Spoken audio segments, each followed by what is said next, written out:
Rockwell, and I'm a translator of Hindi and Urdu literature, but I'm also an artist and a writer, and I'm here at Syracuse today because I'm also giving a lecture and a translation workshop later on. My name is Tej Bhatia. I teach linguistics and cognitive sciences. Also, I direct the South Asia program here, language program, or I should say 1 year ago I used to do that. Okay. And I basically, publish in this, I wear 2 or 3 hats. One is that, South Asia hats, specialize in the languages of South Asia, Hindi, Nepali, and you can think of. And the other one is linguistics and cognitive sciences. And the third one is forensic sciences. So that's what I do.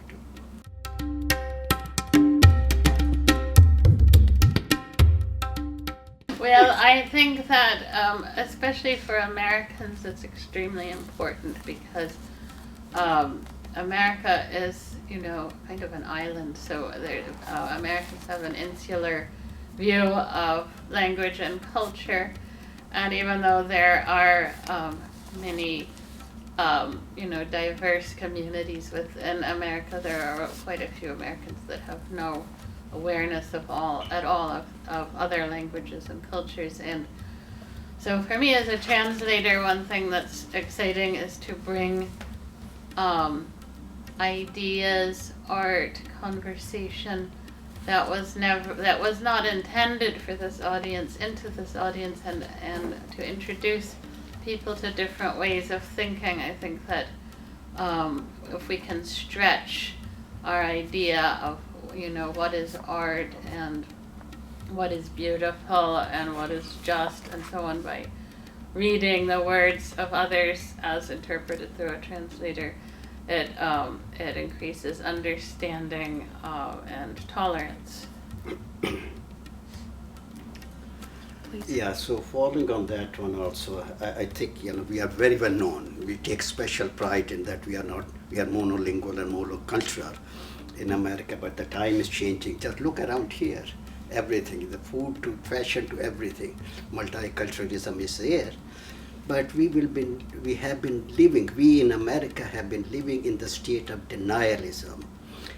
What's so shocking is that even up to this day, we don't teach in school languages. And language and culture, as you know, they go hand in hand with that one. So some of the other things like multiculturalism, what it tells us, language and the culture is, it tells you about your way of thinking, and also your worldview, for example. So, just to give you an example, why can't I say, I eat fish, I eat, the fish and chicken, but I cannot say I eat cow, for example. Why do I have to have different words? Take another word, village. Village for us in America means totally different as opposed to in Asia. So there's economic divide there. When it comes to these types of words. And then you have metaphors, I'm sure you will talk about metaphors, such as dragon, okay, for America, it's a different meaning. So in other words, the culture, just for human communication alone, building bridges, it's very important.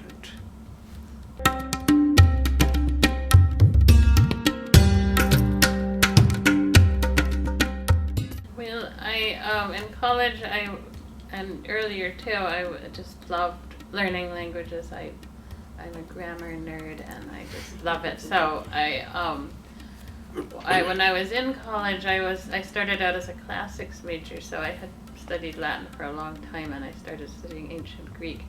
And then I remember one day, right at the beginning of sophomore year, I was in my Latin class, and we were going to read Ovid. And I was just staring at my homework, and I suddenly thought, no mas, no, I can't do this anymore. I don't know why. I just I had reached some kind of lifetime limit, and so I happened also that week to be enrolled in a a required social science class where you read Karl Marx and Max Weber, but the teacher was a woman named Suzanne Huber-Rudolph, who was a political economist of South Asia. So she was talking about how she and her husband spend a lot of time doing research in India and so on, and I just thought, wow, she has a great life. So I mean, it was very silly and random. Like, I just thought, oh, I'll see if one of these Indian languages is something that'll fit in my schedule, because we can do that still in the U.S., where you can't do that in India, for example, and a lot of other countries. When you go to college, you say, oh, check the box, this is what I'm going to do. You can't like go grazing, and say, treat the whole curriculum as a buffet. So I just kind of wandered into Hindi with zero information about anything to do with India, and then I never wandered out again, because as a language lover, like South Asia is the ultimate, right? I mean, you've got the ancient Sanskrit texts and grammarians and millions of languages and dialects and writing systems. So there's, what's not to love? So I credit my life's work on this random moment in my undergraduate career, and people often assume that I must have had some reason, like, that I was into yoga or I was dating an Indian or something like that. But I had zero. That's, the beauty of having language classes available from all around the world in a curriculum.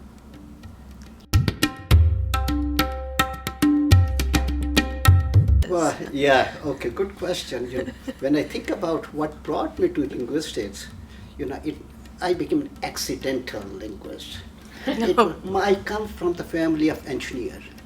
And when it comes to languages, there's a big hole there. All right, we don't think into language, and also we are not very artistic people. Coming from Punjab, I think I'll edit it. So for me, the only natural path was engineering, because my family, everybody, my father. Am I on the right track? My father and everybody in my family is engineers. So natural path for me was engineering. But as I said, by the stroke of luck, or maybe my good karma, that I came into linguistics, and I'm very happy, excited what I did. Otherwise, I would have been one of the run-of-the-mill engineer, nothing else exciting in life. By the way, my wife is an engineer. I'm not saying anything offensive. I want to add something in here, because we had a little email exchange before we got here, and we have a common friend / colleague who, that Hindi class that I went into was taught by an accidental Hindi professor who was a major linguist, Colin P. Masika. He was a linguist who theorized the entire area of South Asia, and they needed a Hindi teacher at University of Chicago, and he was doing his field work in India, and they wrote to him and said, come back, we need a Hindi professor, because in those days that's how these things were staffed. And so he came back, and he just started teaching Hindi, but he never, he could have taught any language in a way. He was this kind of person that knew something about every single language, and Tej also knew him well as a colleague. So we were both quite very close to him, and this person that just, for me, inspired me every day with his love of languages. He had a whole wall of books, and he would say, we'd be doing something in Hindi and say, that reminds me of the Magyar, and he would go and pull a little grammar off the shelf and say, well, of course, everybody knows that in Vietnamese, and something like that. So, I wanted to add that in as kind of. And speaking of that, but the Hindi. Mm-hmm. So I was also, actually, you said earlier how I wanted to pursue linguistics. Well, it was an economic necessity.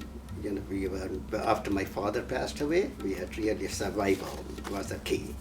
And then I was looking for the job, ran into the director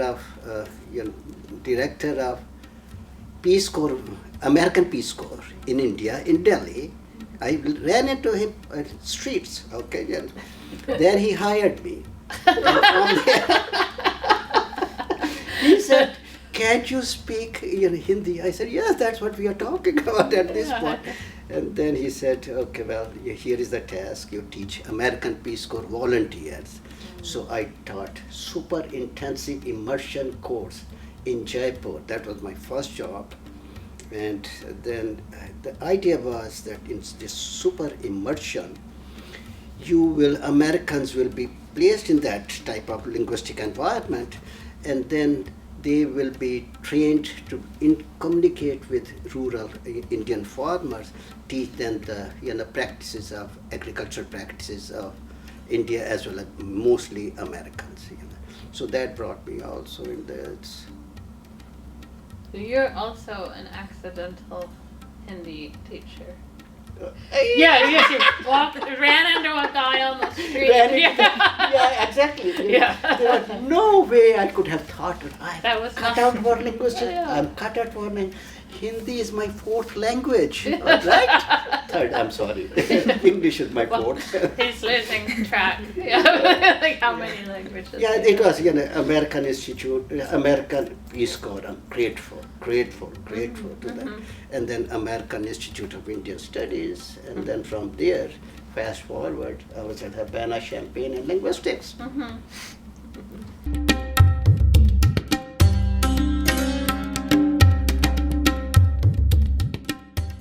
I think you should start Well, first of all, I think we need basic infrastructure. All right, for language speakers, we need to have some. When speakers abandon their languages for reason, but language is seen as it has no utility. Okay, it does not fulfill any important function in your life. Then gradually, the minority groups, they begin to give up on their languages. And the truth is, at this point, at least 4,000 to 7,000 languages in this century will be extinct. Now, what can we do about it? That's the pressing question for linguists. We have the ways of reviving extinct languages. In some cases, very challenging. It cannot be done because all the information is wiped out. There are no native speaker at all. In other cases, we have ways, in linguistics especially, like for example, the scientific revolution of the 19th century for comparative historical linguistics. We can, the extinct languages, we can reconstruct. So there is one thing, the most important thing is that you have to bring speaker who want to learn some languages and then create some kind of framework for that one, materials and all that. But it has to be from, you have to have native speakers, so long as the speaker, or not native speaker, so long as speakers of X languages not there, language will die. So 7,000 languages will be dead. But new languages will be born too. The change will be. Did I answer your question? Yes, you did. Yeah, I mean, Sides. Tej knows more of the statistics and everything, but the way that I particularly think about it in my own practice is I get sometimes I get kind of paranoid about why am I translating into English, right? Because English is this hegemonic force and also has been the language of colonialism and imperialism, and so it sometimes feels uncomfortable to be translating into English. Like, what am I doing? Am I helping and flatten the linguistic landscape? And so to counteract that in my own practice, I try to think of my translations as a sort of a bridge, but a bridge that can be crossed from both directions. And so when I translate, I try to bring the feeling of Hindi into the English text. And what I found a lot, especially with the book Tomb of Sand, because it got a lot of publicity after winning the International Booker, is that a lot of people would come up to me and say, well, I really want to read the original, but I stopped reading Hindi in class 10 because there's also these structural features in different cultures where language is actively being sort of stamped out because people are being encouraged really to turn away from their own language. And so I always say, sit down with the two books together and jump back and forth. And a lot of people are doing that even without me saying that, and finding, oh yes, I can read Hindi. So even though Hindi is like not considered endangered in the way that many of these other languages are, it's still, everything is in danger because of these structural inequalities between languages. So if you can, if translation can invite people back, then that is a useful function of it.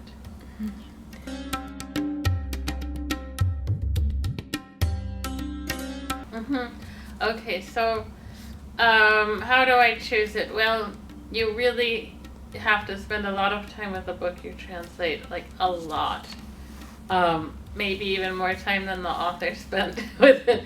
So you have to love it, because even if you love the book to begin with, you will probably hate it in the middle of the process because you're reading it for the 10th or 15th time. So it has to be a book that you think will be sort of durable, that will hold up in the process, not just, you know, as something that will read well in English, but also that you yourself will be able to continually reread. So it has to be something really special. And I mentor a lot of emerging translators, and I always, when they express ambivalence at the outset about a book or say that they're not sure if they agree with it politically, I say, please don't do it, because you will, you'll only feel this 10 times more or 100 times more as you go through it. So when I pick a book, it's because it really jumps out at me, and often, like after reading it, I'll keep thinking of sentences and imagining writing them in English, and so that's that is an important feature for how I would choose it. But then for my process, I start with a really literal translation, like it's terrible, and I do it by hand in a notebook. And it's just completely literal, and there are a lot of words that I won't translate if I can't figure out how to do it. And then the process becomes sort of slowly pulling it into more readable English. So it's editing, like a lot of translation is editing in your target language, which is English in this case. So just editing and editing and editing and editing. So, but by starting with that literalism, even though literalism is, you know, in my opinion, not a very nice way to translate something, it helps me maintain a really tight connection with the original work. And then you asked about visualization, and this is something I've been thinking about a lot, and I have worked on it in workshops with translators, emerging translators, who are, especially when we're focusing on one language, like doing Hindi to English, is a lot of times we, if we translate something literally, for example, this is very true of physical gestures. So something that's being described would be maybe like somebody has their arms crossed across their chest, but if we translate it literally, it sounds like they're sort of sticking their arms in the air or something, like something goes wrong. And so what I always ask my students to do is to close their eyes and envision what's happening, like what is this person doing, and then write that down. And so sometimes if you go through the lens of your visual imagination and leave behind the actual words on the page, then you get a much more accurate translation.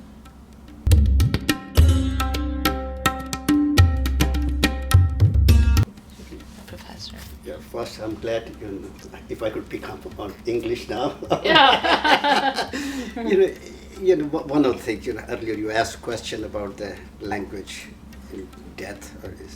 So English is especially get the credit of killer language. Yes, You know that? yes. Okay. So why it is important?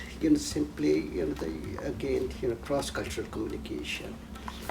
Practical reasons, like diplomacy, commerce, media, and again translations, for example, not uncommon. The question was uncommon in languages, right? Yeah. Mm-hmm. So first of all, I think these languages are not even uncommon in taught languages. This is our language policy, school system policy, which label them uncommon in language. Mm-hmm. As a matter of fact, if you look at it, these languages are spoken, more native speakers of these languages, and they are spoken in the most widespread geographical region. China, Japan, Korea, Hindi, Urdu. All these languages, my God, their numeric strength is so heavy. Punjabi alone, for example, have more native speakers than the native speakers of French. But we are still, the mindset is such that we don't want to depart from that Western mindset. And now it's a time, if we have to train the workforce of modern workforce, not only just artificial intelligence and we have to again change our mindset and be open to different languages. Every language has something to contribute. Every language. Like cancer drugs, for example, these are not the product of most widely spoken languages.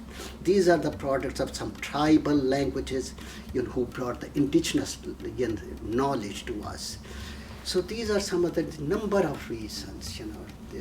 Diplomacy is one of these things. Many times our American intelligence fails because we don't speak the language of the informant. Informant comes and gives you some information, and our mindset is that, okay, well, it is not English, this is not reliable, and we lose quite a bit on that.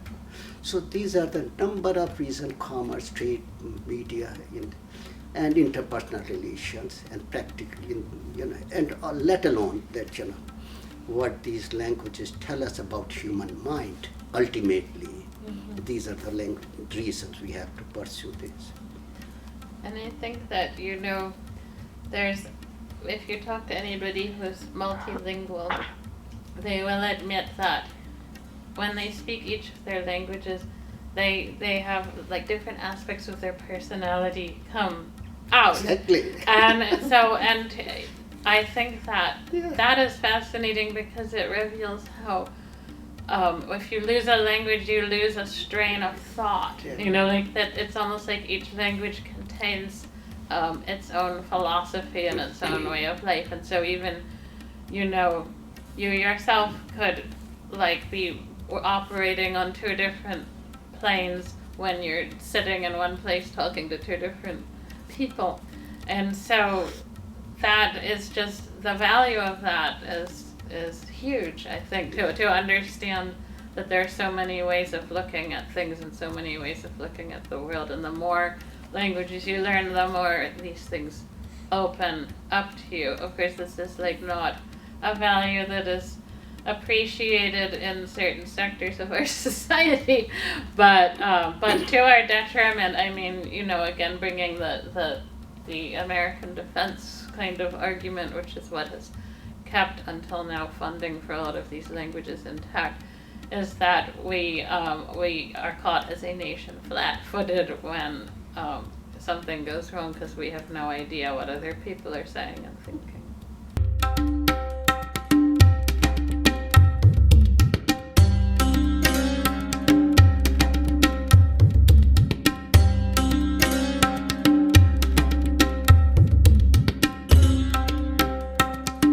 I see a few things, and I know Tej will see lots more, but the things that trouble me when I look at like current curricula at universities or in high schools is there is the idea of a language requirement that's gone down the drain, and a lot of places if there is one, it's kind of flimsy. Like my daughter goes to a great high school, and there are languages, but nobody has to take them.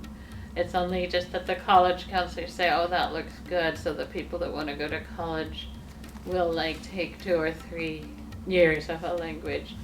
But that's such an instrumentalist view to begin with. It's as though it's not really necessary to your own intellectual enrichment. And then, of course, the way that universities are moving right now is so instrumentalist, like the whole idea of that your college education is simply to train you for your job. So it's like even very intellectual places are sort of going in the direction of trade schools practically, and so they also don't have a foreign language requirement, and they're cutting languages right and left. The less commonly taught ones, but even sometimes the more commonly taught ones, so they're cutting the funding constantly, because also, and the horrible subtext is their belief that that AI will not make it not necessary anymore for people to learn languages, because you can put on Mark Zuckerberg's little glasses and suddenly you'll just understand all the languages of the world, even though we know that AI is one of the worst translators there is, because it hallucinates and creates these plausible sounding facsimiles of what something means, and it's wrong. It's just wrong. It's all of it is wrong. So that's my answer, but Tej has more to add. Yeah, AI, actually, I think a lot of hype about it, and the AI, actually, if you look at AI, when a translation or something, it becomes clear that so much bias, the type of data set they use. They use those data sets and created sort of language which is really, I should say, fall short of what should be the translation. Now, what were the other things I wanted, but I lost my train of thought. Well, we were talking about that. Well, yes. Rephrase say the question again.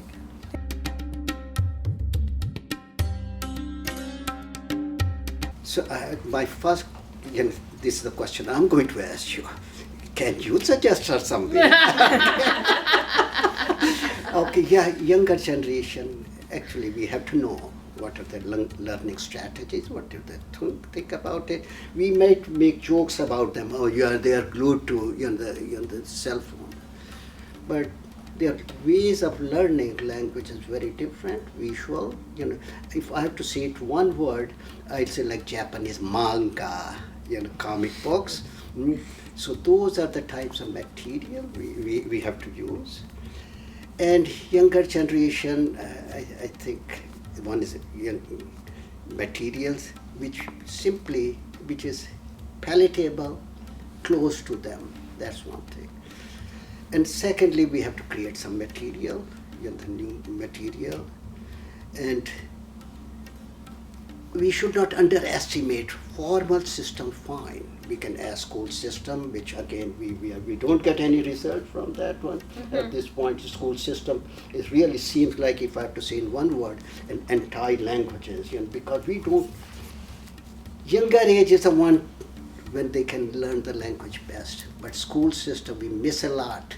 We don't introduce them by non-Western languages only at the university level. Learning of those languages become very, very hard in that one. So this is it is challenging, how to bring younger audience into that one.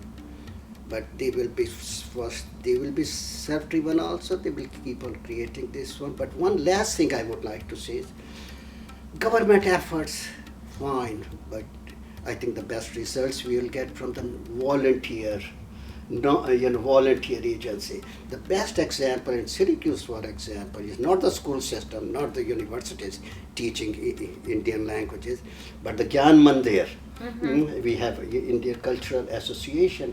Gyan Mandir is the one where children learn languages, and we cannot underestimate that system. And that's one way, one very important way, critical way, we can bring younger audience into that one. But the younger the better, and the Younger the less better. proven. Yeah, the yeah, younger yeah. you're teaching people languages. That's the our better. linguistic. But I like bringing up the manga because that's a great example, because even if it's completely translated, it's still going from right to left, and that's very mind-blowing, I think, for people. When the first time they realize, wait, I have to read this book backwards, and the idea that language could visually flow in one way or another is, I think, is kind of transcendent. And I feel like people, like kids that I know that grew up reading a lot of manga, they have automatically a kind of much wider worldview. So that kind of thing is really important, like finding ways to make younger people see how exciting it could be to learn a language. And it was actually the manga which really prompted me to work on Indian comic books. Oh. Yes.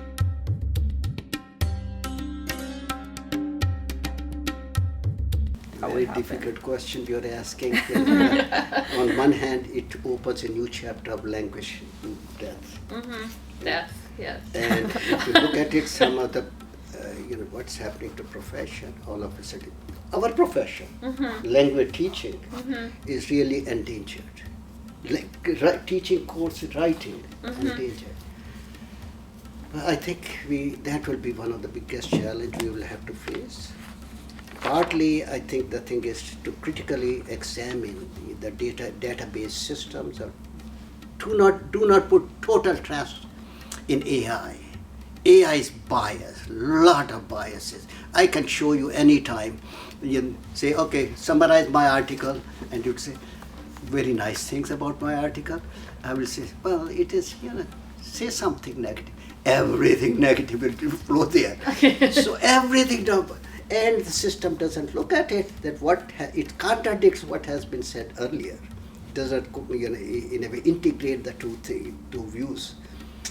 So I think it's very challenging. If I talk in my profession, English, who are English instructor teaching writing programs and all that, and they think, okay, it's hopeless now to continue with that. But I think there'll be new ways of thinking, new ways of that. So in other way, unless AI can augment, human instruction, we will not get good results. And it is going to happen. This is on the horizon. So we should not simply, as I said, we will not put total trust in AI. AI has to inform us, and we have to inform, human has to inform them. No, I think I know a bunch of translators who have been hired to fix an AI translation. So like the publisher thinks, oh, we'll cut corners and we'll save money and we'll do an AI version, and then they hire a real human translator to quote unquote fix it at much less money than they would pay them to translate it. And the problem with AI is that it always has an air of plausibility. So the translation looks fine in the sense that it's very fluent English, whereas a human bad translation doesn't sound good, and you can immediately say like, that's probably where the mistake is, because the sentence doesn't make any sense.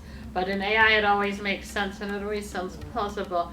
And so, but when these translators sit down to try to fix it, they discover that it's really difficult because they have to go over every single word, and it would actually be easier to translate the text from scratch. And I was just reading an article this morning about how that plausibility, the air of plausibility, and the tendency to hallucinate answers is something that actually cannot be eradicated from AI.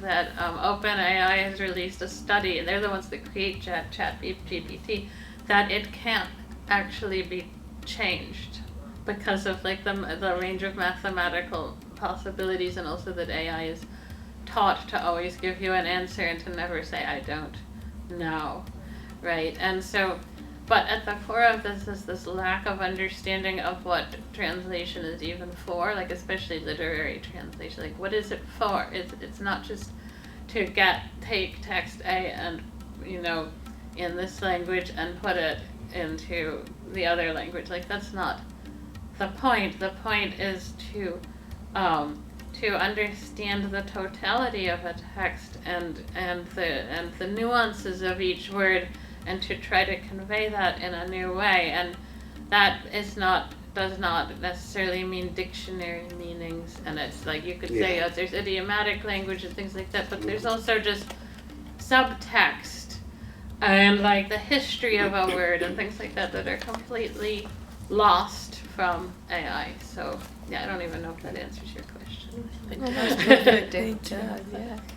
If I may interject here, Yeah. the same problem, translation in courts, European courts as well as American courts, you see at this point they are using parsers, automatic parsers, and then they realize we have a problem here, because anyway you have your translation, but it has to meet the scrutiny of the court. There's somebody who will be able to question your translation. So now what they do is a mixed methodology. You have to save money, okay, use that one, but then do bring for final editing and all that, you bring a human who will try to bring the best possible translation. And who will not be paid as much as they would have been if they were a translator. Because at the core of it all is capitalist greed, and they just want to get rid of labor. Right? I get so many times translation. I said that, okay, that colonial era cheap labor. Yeah. Unless you pay me this, I'm not going to. Exactly. Put your foot down. These are my rates, and that's it. Exactly. Yes. Charge what you're worth. Hi, my name is Srivi Ramasubramanian.